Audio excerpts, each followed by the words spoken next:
மத்திய பொது பட்ஜெட்டிற்கு அதிமுக பொதுச் செயலாளர் இபிஎஸ் வரவேற்பு அளித்துள்ளார். கூடுதல் விவரங்களுடன் இணைகிறார் செய்தியாளர் பிரகாஷ். வணக்கம். விவரம்.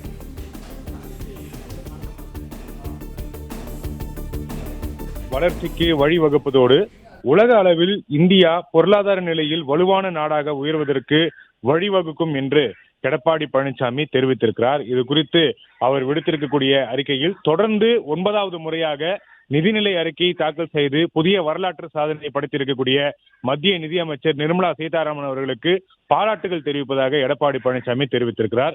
மேலும் 2025-2026 ஆண்டுக்கான பொருளாதார அறிக்கை உலக அளவில் போர் போன்ற பதற்றத்தால் உள்ள உறுதியற்ற நிலையிலும் இந்திய பொருளாதார வளர்ச்சி 2025-26க்கு 6.5% இருந்து 7% உயரும் என்றும் 2026-27 6.8% இருந்து 7.2% இருக்கும் என்று குறிப்பிடப்பட்டுள்ளது.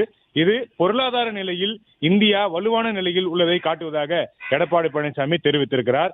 மேலும் 2026-27 ஆண்டுக்கான நிதிநிலை அறிக்கை நிதிநிலை மேலாண்மையை வலுப்படுத்தும் வகையில் நிதி பற்றாக்குறையும் பொருளாதார உற்பத்தி மதிப்பில் கடன் அளவை குறைக்க எடுத்திருக்கக்கூடிய முயற்சிகள் வரவேற்கத்தக்கது என்று எடப்பாடி பழனிசாமி தெரிவித்திருக்கிறார்.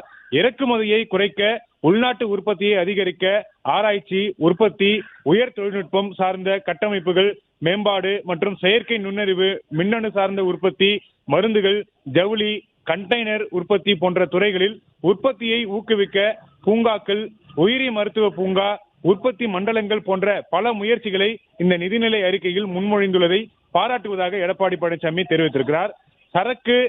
சரக்கு வேக வழித்தட பாதைகள், வேக ரயில் பாதைகள், நீர்வழி பாதைகள் மேம்பாடு போன்றவை போக்குவரத்து துறையில் ஒரு பெரும் மாற்றத்தை ஏற்படுத்தும்.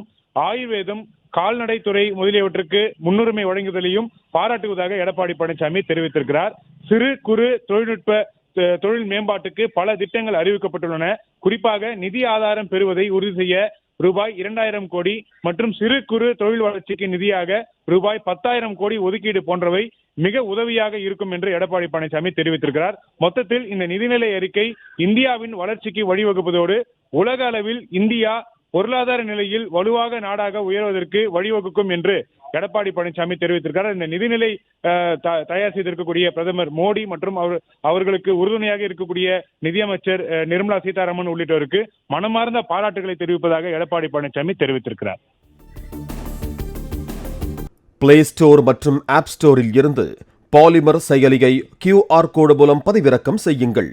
செய்திகளை உடனுக்குடன் பெறுங்கள்.